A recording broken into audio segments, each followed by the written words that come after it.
बिस्मिल्लाहिर्रहमानिर्रहीम। अस्सलाम वालेकुम। आज आपके साथ शेयर करूंगी बहुत ही मज़ेदार गजरेले की रेसिपी। इसे आप गाजर की खीर भी कह सकते हैं। विंटर स्पेशल है और ठंड का मौसम है, खीर सबको ही खाना पसंद होती है।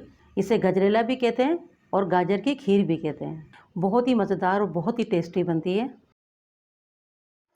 इसके लिए मैं सबसे पहले चावलों को लूँगी। चावल मैंने लिए 2 चम्मच खाने के। ये बासमती राइस है और ये साबित चावल है। आप इसकी जगह पर टूटा चावल भी ले सकते हैं। चावलों को धो लें, भिगोना नहीं है। चावलों के साथ 2 हम इलायची लेंगे। ये मोटी वाली इलायचियाँ हैं, 2 इलायचियाँ लेंगे और इन्हें हमें ग्राइंड कर लेना है। ये मैंने ग्राइंड कर लिए हैं। अब इन्हें हमें भिगो देना है। थोड़ा सा पानी लें, चावल डूब जाएं, बस इतना पानी लेना होगा और इन चावलों को भिगो के हम एक तरफ रख देंगे। और ये चावल जल्दी फूल जाते हैं। 10 से 15 मिनट के लिए इन्हें हम भीगने के लिए रख देंगे। अब गजरेला बनाना शुरू करते हैं। मैंने 1 खाने का चम्मच देसी घी डाला है। अगर आप देसी घी के साथ बनाते हैं गजरेला तो बहुत ही अच्छी खुशबू आती है और बहुत ही मज़ेदार बनता है। वरना आप जो घर में घी इस्तेमाल करते हैं आप वो भी ले सकते हैं। इसी के साथ हम गाजरें डाल देंगे। देखिए मैंने यहाँ गाजरें ली हैं 1 पाव। इन्हें मैंने पहले इनका छिलका उतार दिया, छिलका उतार के धो लिया। फिर मैंने इन्हें कद्दूकस किया है। अगर आपको ज़्यादा गाजर का फ्लेवर पसंद हो तो आप ½ kg भी गाजर ले सकते हैं। फिर वो गाजर की खीर तो नहीं बनती है, फिर वो हलवा बच जाता है। 1 पाव गाजर 1 लीटर दूध के अंदर काफ़ी होती है। गाजरों को हमें 2 से 3 मिनट अच्छे से मीडियम गैस के ऊपर थोड़ा फ्राई कर लेना है। इससे गजरेला बहुत ही मज़ेदार और टेस्टी बनता है। भैया ख्याल रखें कि गाजर आपकी जले नहीं। गाजरों को हमने 3 मिनट करीब अच्छे से फ्राई कर लिया है। अब दूध डाल देंगे। दूध यहाँ मैंने लिया है 1 लीटर और दूध बॉयल है। और इसी के साथ डाल देंगे चावल जो हमने भिगोए थे। चावलों को भी हम साथ ही डाल देंगे ताकि गाजर और चावल दोनों अच्छे से पक जाएं, गल जाएं।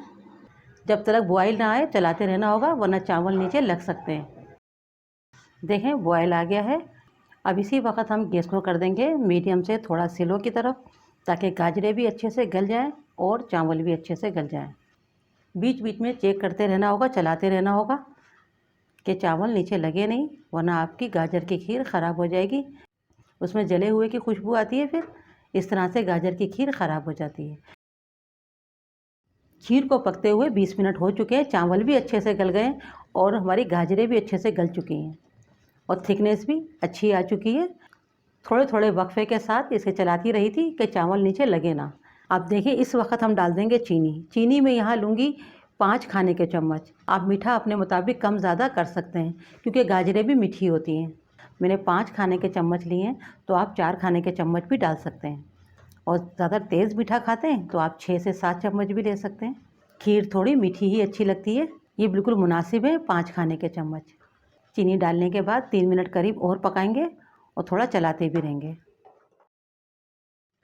चीनी डाल के मैंने 3 मिनट पका लिया है और इसकी थिकनेस बिल्कुल परफेक्ट है। उस वक्त चीनी जब हम डालते हैं तो उससे क्या होता है, एकदम से खीर पतली हो जाती है। फिर चीनी अपना पानी छोड़ती है।